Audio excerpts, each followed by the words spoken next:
Thank you. Thank you to all presenters. I think we had a wonderful session now, and we're going to open for a debate. You can ask questions to any of them. You can ask questions among yourselves, so we are free to talk now. That's how we like it. Okay. Now, I want to propose something for us to start this conversation, and that is, because I think it is important for us to recognize the problem, right? In order to get to any possible solutions, can we agree? Please raise your hands. Can we agree that we are actually living in this cultural war, and culture is under attack, and that is a problem, and we need to take actions? Good. That's a good start. Excellent. Considering this, and I was checking before coming to the session today, I was checking some of the military terms, because the military, it is indeed communication, right? You attack someone, it's a form of communication, they counterattack you, and there's this thing in the military called the rules of engagement, meaning there is also communication tactics to escalate, but not too much into a fight, into a war. So my question is, considering those rules of engagement, how do we prepare for war? How can we fight back? That's my question, opening question for you. Thanks for this question. When we're talking how we prepare, according to our responsibilities, according to our beliefs, and what we have to save.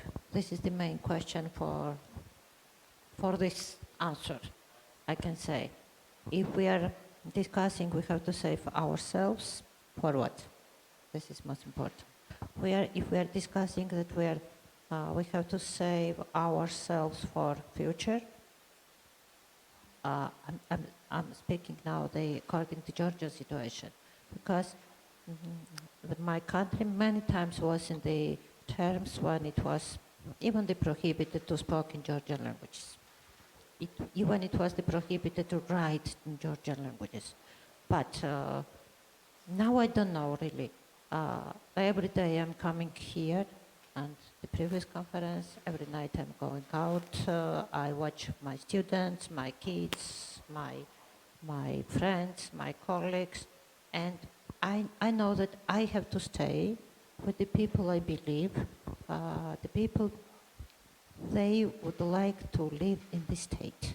This is the most important. A state must be with human rights, with democracy, and not to be afraid. This is the most important. I don't know how to prepare against the attack. It depends what means the attack. And for what? Because in modern society we have a lot of attacks in the social media, in TV, in the small groups, in minority, and we can be everywhere. We can be involved, and nobody can say that it will be only here. The world has the different problems of the values, and finally the core of the problem is the same. And it's the same that humans start hating each other. This is the most important. And sometimes I believe that when we are discussing that the minority, how to do, this is also the lack of love, to hate difference. Maria, in your presentation, you showed some, what we could call tactics, in order to fight this good war. I mean, to defend ourselves, at least. What how do we start? What are the first steps from your experience? I wouldn't talk about defense, I would talk about attack. Attack, in the good sense. And I think what Jana Golombek shared with us in that debate last week, it's all there. Acknowledge the problem, know what your values are, talk with the team, prepare internally. There is dissent in the team as well. We didn't discuss this at all. Not everybody in a museum thinks the same way. How do we deal with that? And how do we move forward? And then I believe what my greatest concern is at this point is that we undervalue what is happening, these incidents that are incidents until they become a movement. And we should deal with them while there are incidents. That's my quick answer to that. It could be a very long one. And how about you, Anna? What is the role, the importance of internal communications in order to prepare for war? I think one of the things that I've been reflecting on in the last few months is how tough this can be when you're working in a museum. It's really hard. And actually it can feel like that's not what you came to work for, is to open up the newspaper or to hear from members of the public who were in your building, who were sharing some really horrible views with you. And I think I totally agree. I think going back to your purpose and your vision and your values and why you're doing it, which I think is a form of attack actually, if you're holding true to what you're doing, to help keep you going, to help sustain you, because I don't think this is going to finish anytime soon. So actually this is a real long-term kind of marathon. It's not a sprint. It's going to take a long time. And how about you? How do you create conversations about this within your team? Well, mostly by just doing what museums are supposed to do according to new definition, by engaging the public, by challenging their views, by showing them other points of views that they might not have thought about previously. Because after all, it is a cultural war, but it is also a conversation, at least we hope so, that we might facilitate, that we might help the public to engage.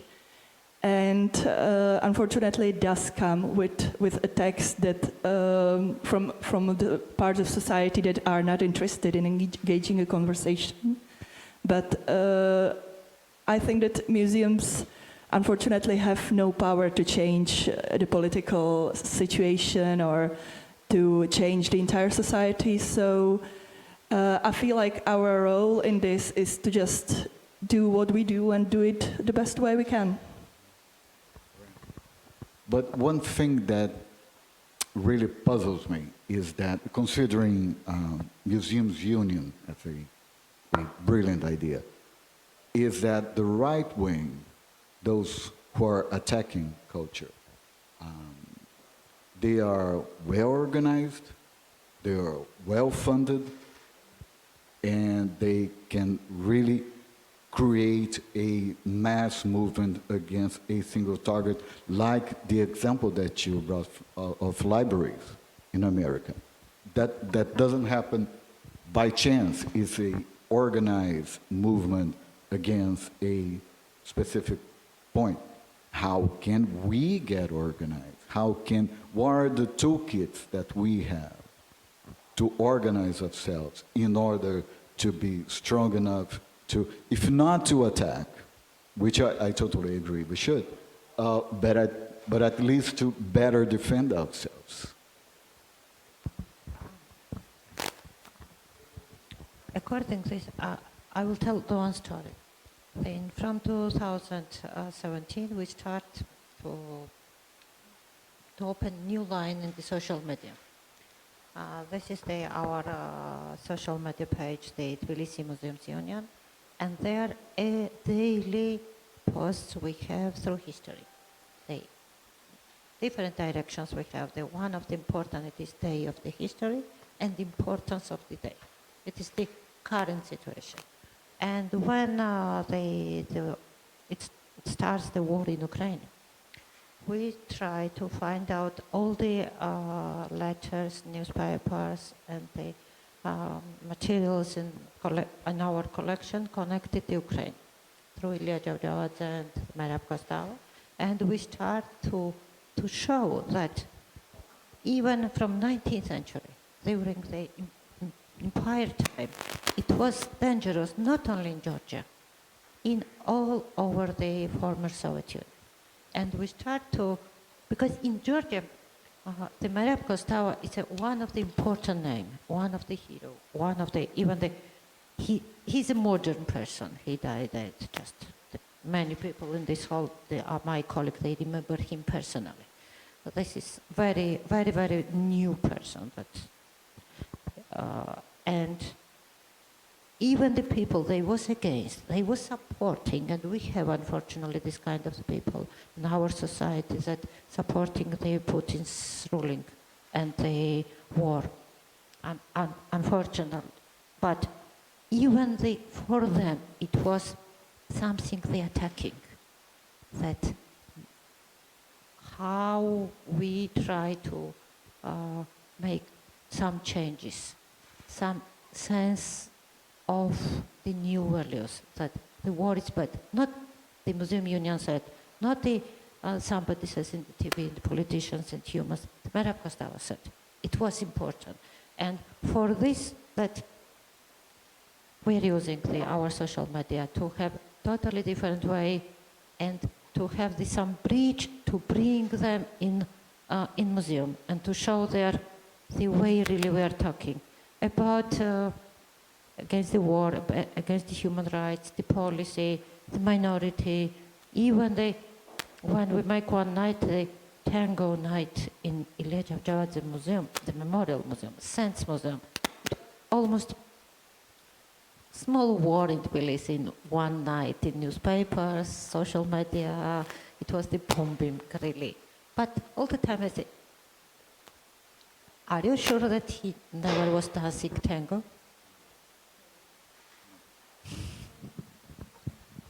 One thing I would like to say is that, first of all, I don't think we should say the right wing. There's nothing wrong with being right wing. It's part of who we are as a society. We're talking about extremist attitudes. They can come from any side, and also populist attitudes that they can also come from every side. So we need to be a bit more careful when we say the right wing. Then, if you remember that graphic that I did on purpose about the books in the United States, who's creating the big trouble and that results in such censorship? 1% of the population. They are organized. They make the lists, they share them, and they say, go to your library. And what do they count on? They count on the inactivity of the huge amount of people that are informed, but either because they have also other things to work on, because they think they are powerless, because they don't act. So why don't we get organized in the same way to tell people, how can you act? How can you do something about it? And what comes to mind is when I visited the exhibition Our Colonial Heritage at the Tropen Museum in Amsterdam. So we see the whole story. It's not a nice story. And when we get to the end, the museum asks us, so what can you do now? How do you want to get involved now? And we get into an amphitheater where we listen to the stories of everyday people and what they did about it. And then finally you realize, no matter who we are, we do have a tiny power. It's our power. And then if we get together and we are 6, it's a bigger power. So why don't we give people ways of, depending on how much time they can invest, etc., they can act.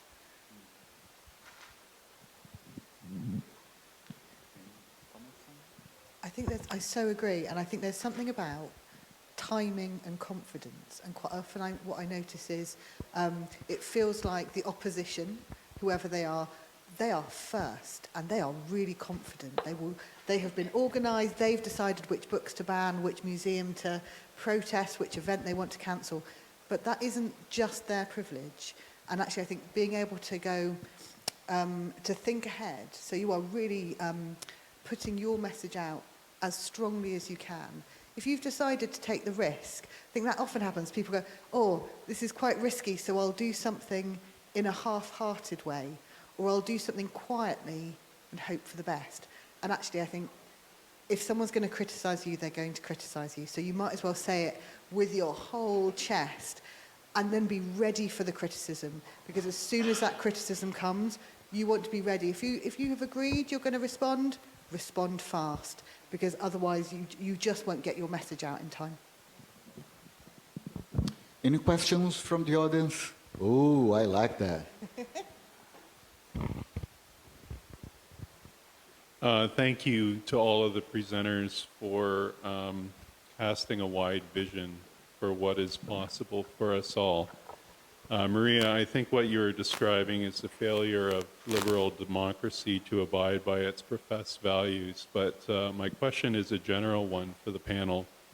I'm wondering if you can comment on the place of institutions in a liberal democracy, whether it might be the trade union, as you mentioned, families, businesses, associations, government, media, charities, foundations, museums, even the church, to restrain individual self-interest and the worst aspects of individual human behavior, and to promote agency, human flourishing, and the effective and equitable practice of politics in a democracy.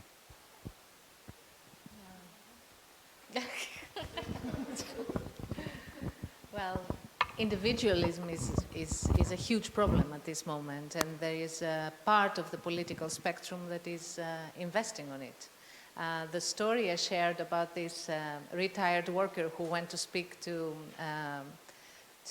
Raphael Glucksmann and said, my kids have so much more than I ever had, and still they're afraid. And they're afraid of what? That if you share privilege, if you help someone who's not as privileged as you are, you will lose. And we are not going to lose. We become richer when we do that. And that's a kind of message we are not passing out. And there are many people thinking like that. I mean, sometimes because certain people have a louder voice and they scream a lot, we tend to think that there are many, or they are the majority. They are not. There is a very interesting foundation called the Common Cause Foundation, based in the UK, and they work on values. And after the Brexit, they did a workshop for museum directors to discuss values. And suddenly, and there were not people that had voted, I mean, not all museum directors voted in one way regarding Brexit. But suddenly they sat around a table and they found their common values.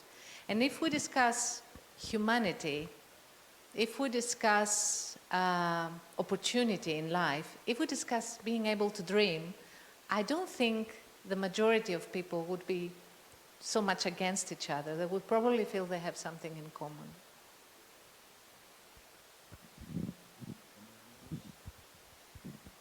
I might say something controversial.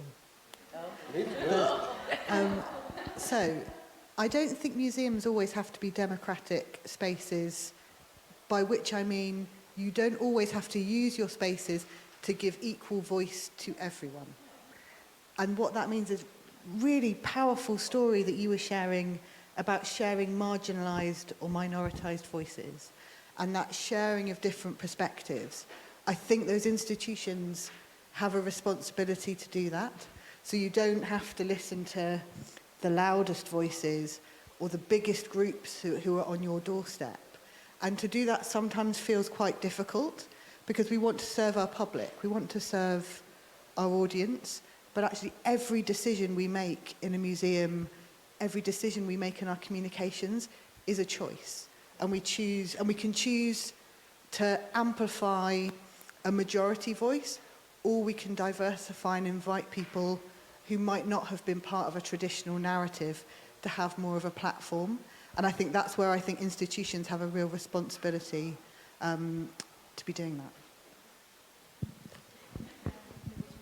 Yes, there was a song from the 80s, a group called Specials, called Racist Friend, who said, if you have a racist friend, now is the time for this friendship to end. So let's go to, you want to, sorry. I also wanted to add to the question that I think that for a lot of museums, the challenging the individualism or changing the values of a part of the society might seem like a task too difficult to actually engage. So they might be more vulnerable to just giving up. I agree with Anna that maybe we should just do what museums do, to take care about everything we present, to take care how we engage with the society, and to maybe not take up tasks too challenging, because the most important thing in this cultural war is not to give up. Maybe, sorry, I'm not sure in English though the right word is the one I used, individualism. It's selfishness, really. That's what I'm talking about. So maybe individualism is not the right word. So please, native speakers, help us. Oh, well, I have one next to me. Sorry. I like selfishness more. I think it captures it really nicely. It's not individual because we're individuals as well. Sorry. Okay. Thank you all for your presentation. My question is about when some injustice and trouble things come from museums in facing source community and the minorities. So what should be done in that situation? Is it possible to separate your ethical responsibility as a curator with the museum role?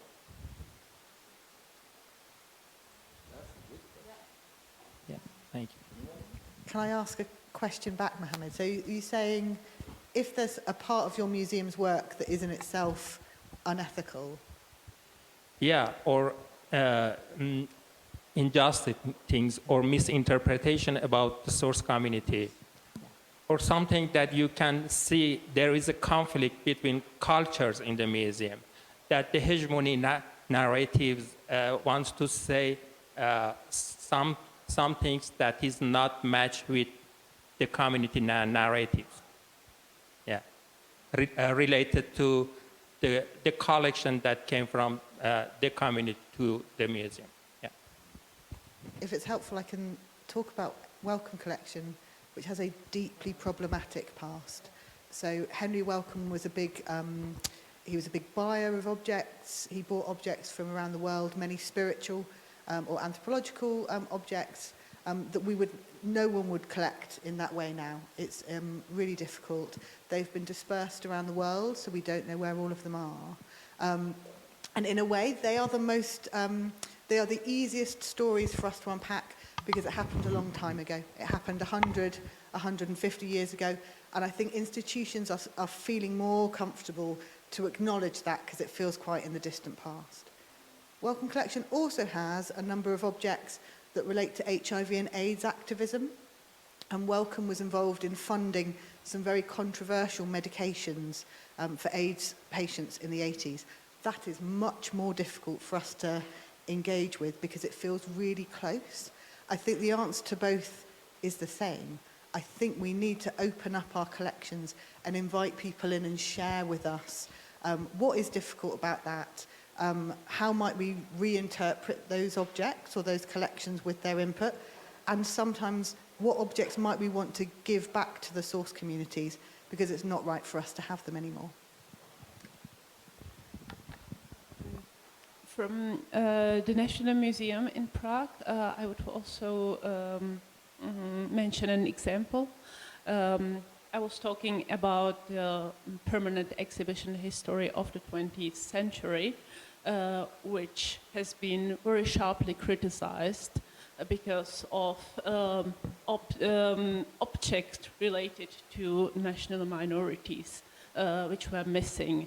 And I think the most important thing is to acknowledge the problem and continually work on exploring of the collections and of the exhibited objects. So this is, for example, what we did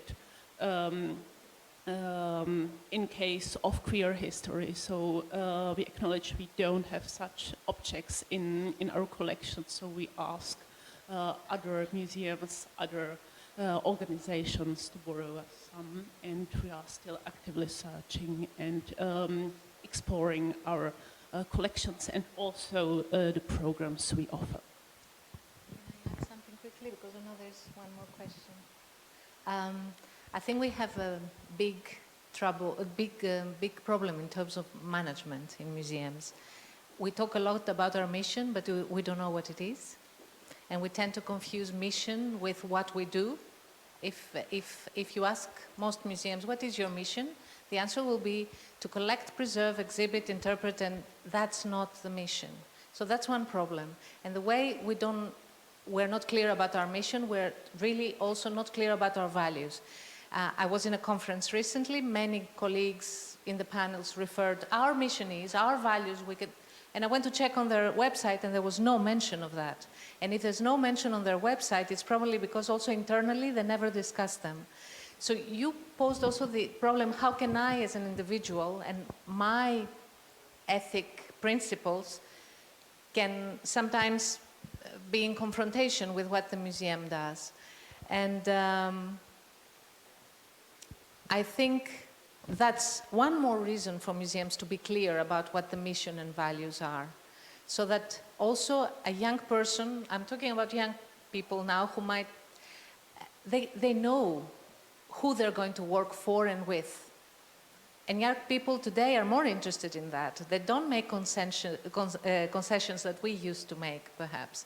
So that's very important. And I'm directly thinking of the Rijksmuseum, and we have colleagues here from the Rijksmuseum, who, when you go to their section on careers, etc., they tell you, this is what you can expect from us in terms of working environment, in terms of your... And that's clear communication. And then you can say, do I want to work for this institution? And can I keep myself and them accountable for who they say they are and what they do? I said it would be quick, it was a bit longer, sorry. Yeah, there's a question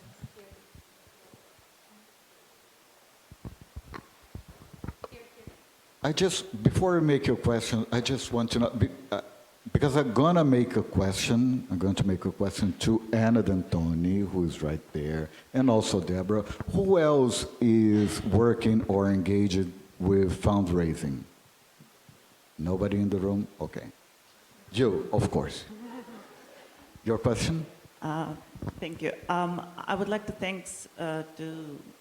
extend my appreciation for the speakers. My name is Olga, and actually I'm doing PhD research on social justice and how the narratives of social justice are produced, among the others, within the cultural sectors.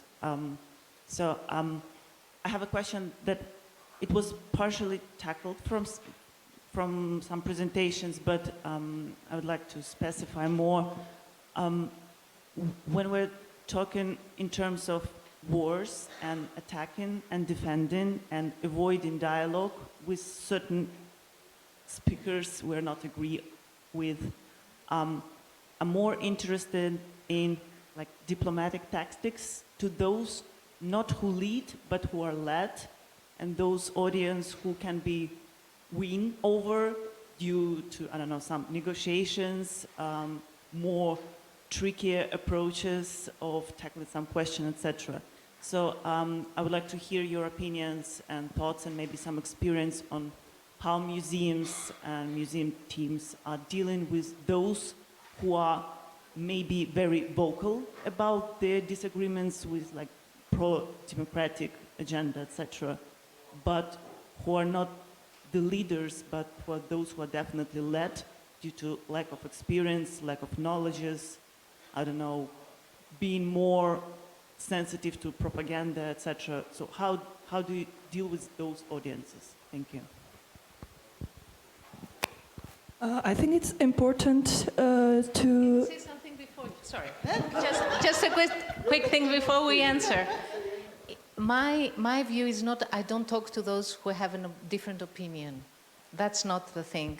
It's good to have different opinions and discuss.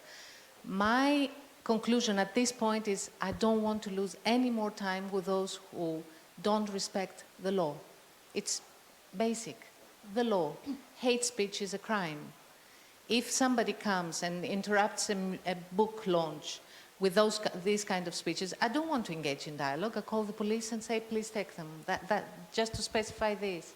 Can I also address this comment? Because I think some of us are very privileged of coming through these states where law is something that is respected. Well, I came from a country where law is so speculative and sometimes very dangerous. So this respect for law is also a very speculative question. So it's more about values, etc. Sorry. As we said during our presentation, I think the point is to challenge those views, because one of the biggest problems in the culture war is that everyone, most of people, even us included, lives in their own social bubble, which is helped by the social media algorithms, by the circle of friends. That a lot of those people have never their views challenged by anything, by museums, by culture, by their family. So it is important to challenge those views in some way, maybe in some gentle way that they would not see it as an attack, but maybe ask them, why do you think this way? Or why do you think this about this group of people? What do you think will that accomplish? And it might help not, but I feel like that's a way to start a conversation. In the United States, that is one of the tactics of the opposition or the more than right wing. They want to instill fear. They will waste your time in dialogue, and we're not going to fall for that anymore. Look what the results were in our last election. I really appreciate you making that point this morning.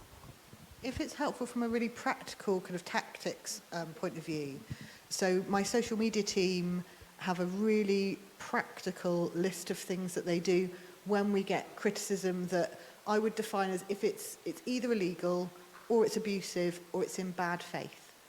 Those kinds of comments, if it's on a platform and we can delete the comment, we will. If the comment is critical, so some of those that I said, like, people don't like that we're woke, fine, we won't reply, but we'll leave it up. So we have, and then that's when we're in the real detail of it. The problem is, for me, that I've got to ask my social media team to look at those abusive comments. But actually, they know what to do, so they can spend as little time. I totally agree. We don't even worry about it anymore. Just delete it, get rid of it. But maybe there's one more. Sorry, your comment on, yeah, there is law and there is law. Yeah, there are countries and there are countries. I'm personally very sensitive to this. My concern is that in countries that still feel they are a state of law, we don't use the tools that democracy gives us and the state of law gives us. But I understand perfectly what you're saying, and I'm very sensitive to that. So now I have I know. I just have a question, considering time management for you both. I agree, and I'm sorry that I used the term right wing. We're dealing mostly with extremists. However, those extremists are able to mobilize large amount of people into some attack. So one of those possible attacks that we may see more and more frequently in the near future is regarding fundraising. How prepared are we for those kinds of attacks? Who may eventually not go to your sponsor and the sponsor will cancel their sponsorship. However, it takes time, it takes effort, it takes a really massive situation to deal with. How prepared are we for this kind of stuff? Oh, we are not. We are not prepared. That's an easy answer. I think that, I learn a lot from, I don't want to be, but being at this conference, it was very useful for me. The other day I was talking with Anna, and she said, she was having a presentation, have the difficult discussion at the beginning. And that helped me with the meeting that I had the very same day. because they were saying we cannot give you these funds for the exhibition you are proposing. So I said, we just need to relax, and said, that's good, they are saying this now, so we will start again. And so it seems now they change idea. So openness, this, try to, we are learning, every day, but also I work for a maritime museum, so it's a different situation comparing to other museum and situation that we have. So we haven't dealt yet with this kind of sensible things, let's say. Torpedoes, considering the maritime. Okay. Yeah, Got we it. have a submarine, as you know, but exactly. So that's when sustainability comes in. How are we going to sustain this effort? Because as you said, it's not a short game, it's a long game, right? Whoever wins is going to play the long game. And that takes the ability to fundraise. We have to fundraise. So I think this is a topic that we don't talk about enough, and we need to in NPR, because we need to be more creative, more innovative in how we raise funds, from who we raise funds, how we have that dialogue. People are out there. There are people out there. There are foundations out there. There are families out there. There are sources of funding. We just have to do the work to find them, to reach them. If we are true to our values and we speak to that publicly, sometimes they come to us and they surprise you. So I really believe, just like we say, we have so many, like in the United States, the majority is one way, but the minority won the election, So obviously, I think it's the same thing with funders. I think we have to go to new sources. We have to become more active. I think museums got a little too relaxed in our fundraising sometimes.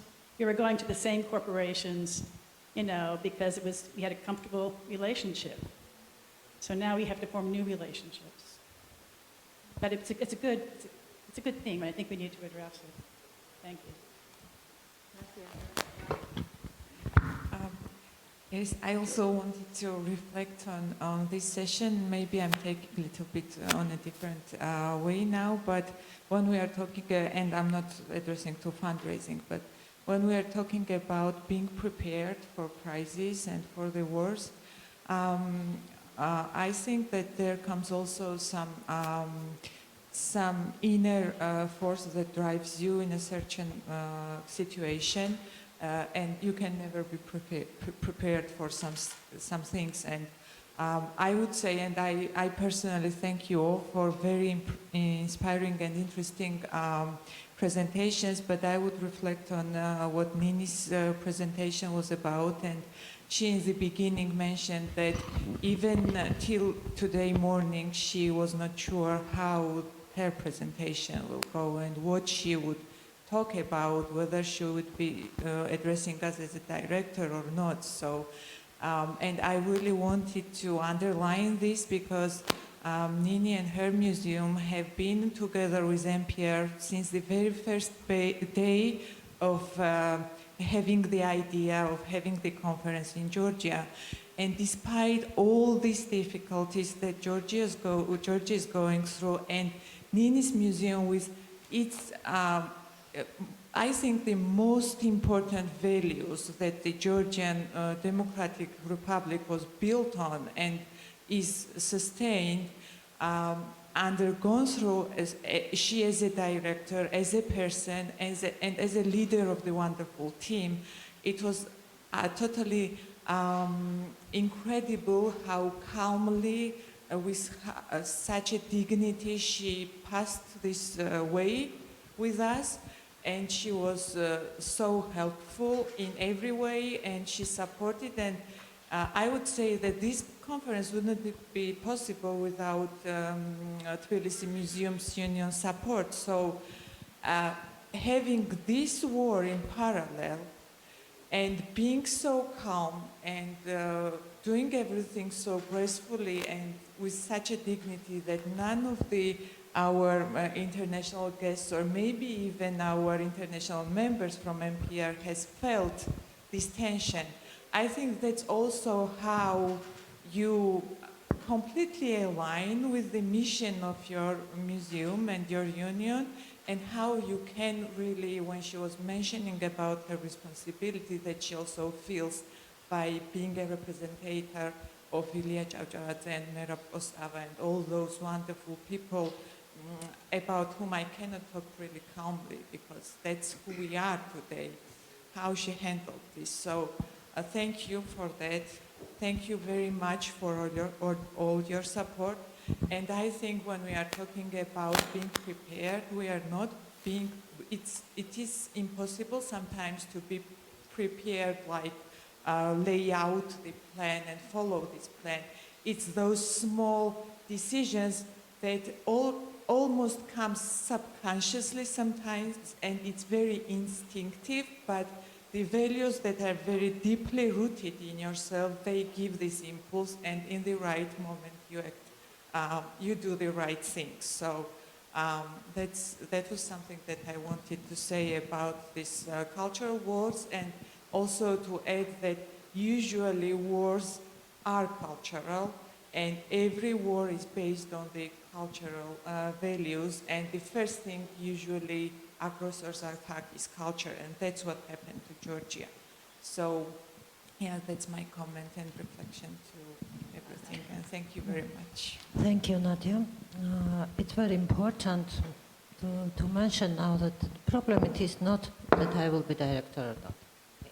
It's not any question. From 2006, I'm a member of the ICOM, and it's my other responsibility as a board member of the board of the ICOM Georgia. But just now I remember that in 2008 I was in Swaneti as a member of the team of National Museum when it starts of war in Georgia, and we was working in the museum. You know, the one thing that just now, just in present times, that we are working on Merab Kostava's Memorial Museum. We finished just general working, and we are working exhibition. Every day me and my team were reading the letters, the newspapers, and all the history. Everybody knows that when you are preparing the exhibition, you want it or not, you have to live his life. And the person who was more than 2-3 decades in Siberia during Soviet Union, and as an Iron Man, nobody could criticize him, that even just point of what means afraid. And do we have any chance to be afraid for this? This is I feel it. It gives a power. I never thought that I don't know. I don't have any right to continue to work on this exhibition. Thank you. Maria? Yes, I'm just wondering, why does it call cultural wars? For anyone in the panel. Sorry? Why does it call cultural wars?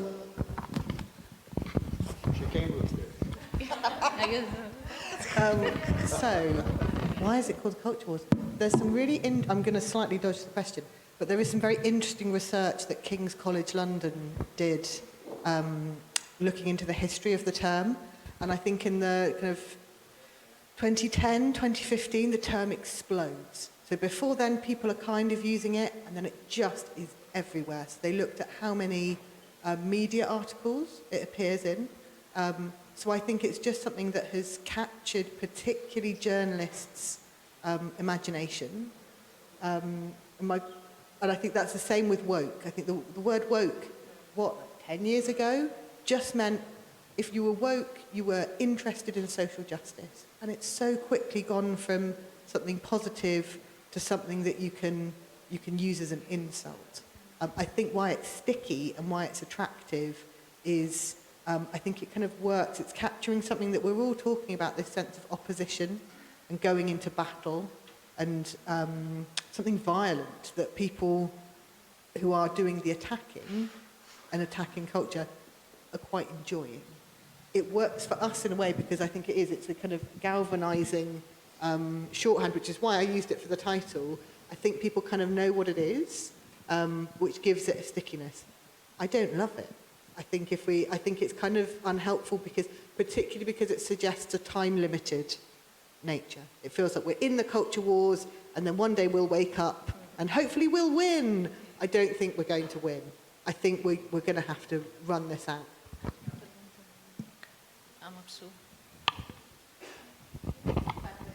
Oh, first Nilu, and then... Oh, sorry, I didn't see. And then there's this Nilu? Yeah, I just wanted, first of all, to say I am so thankful for your presentation. I really felt that now our conference is so alive, it's a hot topic. And secondly, what if we already living in a crisis? You have all talked about certain groups, but what if the authority limits such initiative, limits everything that is happening at your museum? Once you as a museum staff or as a museum professional, you have to be just ignore everything you would hear from the society. But once as a citizen, you feel so responsible. But at some point, it is, frankly speaking, maybe there are some spies that can, limit you, that can stop you to be active in your society. quick thing, because it's more interesting to hear your questions. Then other people can do it for you. That's what solidarity means. If you cannot talk, other people can talk for you, because we're a community.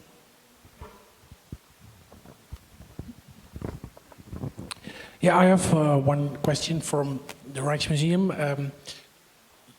One thing that isn't talked about yet, I mean, you all were telling that, I mean, it's like an outside force pushing at your museum, and how do you stand? But do you also have experience what it does when it is inside your museum? I mean, we at the Rijksmuseum, we have 900 employees, and this cultural war that you talk about, I think it's being fought at many levels. For example, you have everything that is happening now in Israel and in Gaza, and we have people from Israel, Jewish people working at the museum, but we also have Islamic people working at the museum. We have to make sure that they still can cooperate and still can be working together. That's also a big mission for the museum. And also, we are under fire from Extinction Rebellion for having sponsorship with the biggest bank in the Netherlands. There are also people who would agree, but also people who would disagree with Extinction Rebellion. Also have to have these people to be able to work together. So do you also have experience, not only to be pushed from the outside, but also how you react to this cultural war that you called inside the museum? Okay, I will try shortly to answer according to my experience. What the Tbilisi Museums Union established, it was around 150 employers together, and mostly they was against to be a member of the union, because union it was something dangerous, something that one director will come who will start selling, it's me, who will start selling objects, the buildings and something like this. And we passed this difficult way first to make a possibility to have the dialogue. The second the step, it was to find the common values, what we are supporting, what is the most important that we inside the museum, or the people that we have to save, or the collection we have to support. Especially that memorial museums is a very difficult case, because I am most important inside, because I know the personal things of this memorial person. I'm like the angel for support. And it was another stage that we was considering that what is the main core and for what the museum we needed to collect and save with the closed door, with the iron door and the big key, or we can use this for sharing, to make the new ways, to build new roads or something like this. And it was one very interesting case in not Ilya Giorgi Museum, it is one composer museum who is a father of national opera and author of the national anthem. He's very important for Georgia music, for the collect. He has a very interesting history. And the museum was hiding that he's a Catholic. He's a Catholic. He is from one very interesting city of the West Georgia, and there it was from 16th century, the French people was living and a bit religious, and we have very big history of different religions. The multicultural, we are talking all the time that we are very old country, multicultural, we are very tolerant with different minorities, religious and this. The museum was in 21st century, we was hiding that he was baptized in the Catholic Church. And one main question it was, if we will find out that he was not baptizing either even, or was not recognizing any God, what will be happened? And it was, and I find out that it was not a purpose question, it was just a question from, and I find out that it was the main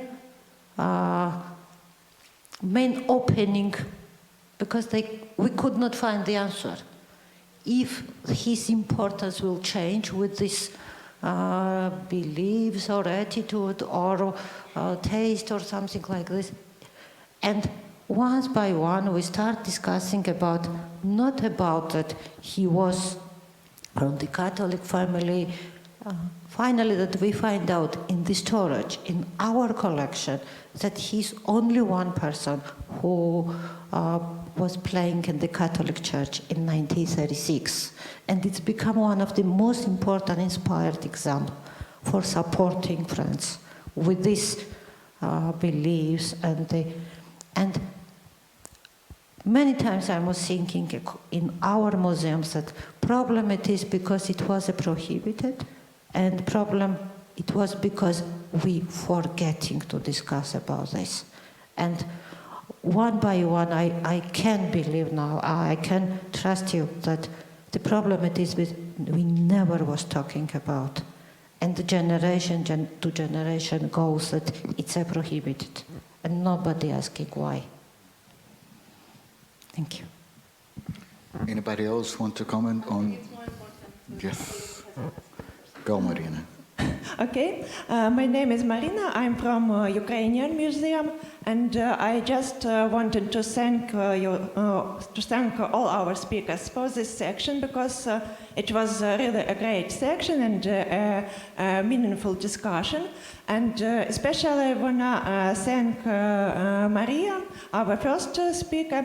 Thank you for your topic, because we talk a lot now about how should be tolerant, and we do need to be tolerant. And we have now problems, we still have problems with tolerance, but it's hard to understand for many people that at the same time we have a big danger here, because if you tolerate someone who would not tolerate you in any way, you'll be just struggling, and you'll be an easy prey, and no one would listen to you. And it's a very important topic. We should raise it. The question of this borderlines of our tolerance. And it's great that we can talk about these problems here and now. And some more of my reflections. I hate to say it, but it's true that you can't be prepared for crisis. You can't really be prepared for the war, for example. And you can prepare everything, but when something happens, you just will understand that it's not doing, it does not work. But I think that we should have this ignorance that it can happen, and some procedures, at least what we can do with our collection, how we can save it under any circumstances. Thank you once more. And it's not a question, just my reflections. Thank you for sharing. So, any more questions? We are about to have lunch, but before we go, two things. Number one, I would like to go back to Maria's presentation when she brought the topic of hope. After this debate, what is the hope message that we can eventually leave here on the table? Or maybe, if I understand that maybe it's hard to think about museums as a DMZ, which is another military term that I learned. The demilitarized zone. But can we sign, or can we foresee signing a peace treaty, perhaps, sometime in the future? Maybe not. But some message of hope so we can go to lunch. Solidarity. If we stick together, we're strong, and we're many.